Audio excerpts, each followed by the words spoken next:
Kecamatan Cikenang, Jawa Barat. Saat ini Presiden Joko Widodo sudah tiba yang berlangsung hingga hari ini.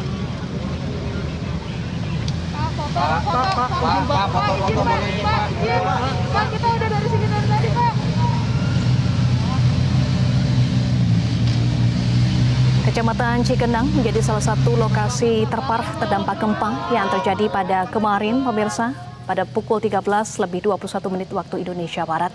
Dan hingga saat ini proses evakuasi masih terus dilakukan. Bang, boleh Bang gantian, Bang. Ya, Bang.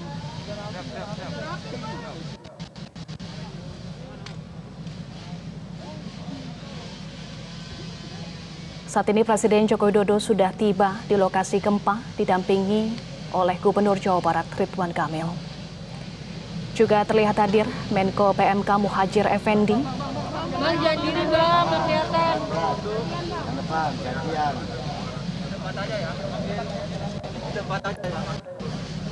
Dan didampingi oleh Kasat Jenderal Dudung Pak Abdurrahman. Jokowi.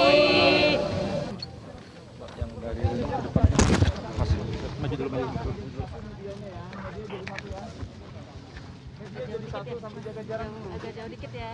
Jaga jarak dulu, Pak. Jaga jarak dulu. Ke depan dulu. Ke depan dulu. Kabel. Ayo sambil jaga jarak, Bapak. Bapak sambil jaga jarak. Kabel. Sambil jaga jarak. Sambil jaga jarak ke depan. Lari ke depan dulu. Lari ke depan dulu. Awas jatuh. Sambil jaga jarak, Pak. Ke depan dulu. Hati-hati. Ke depan dulu, hati-hati.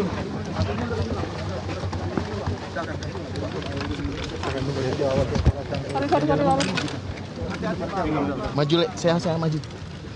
Iya pemirsa, lokasi yang saat ini sedang ditinjau oleh Presiden Joko Widodo dan jajaran adalah Kecamatan Cikenang yang menjadi salah satu wilayah paling parah terdampak gempa Cianjur.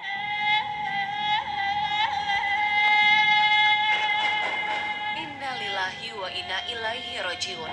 Gempa magnitudo 5,6 yang mengguncang Cianjur, Jawa Barat kemarin siang benar-benar menyisakan duka mendalam. Sedikitnya 162 korban meninggal, 700 orang mengalami luka-luka akibat tertimpa reruntuhan, dan lebih dari 5.000 orang berada di pengungsian. Dari video-video unggahan korban yang selamat, nampak sedikitnya 2.000 rumah hancur, beberapa jalan tertutupi longsor, dan ribuan orang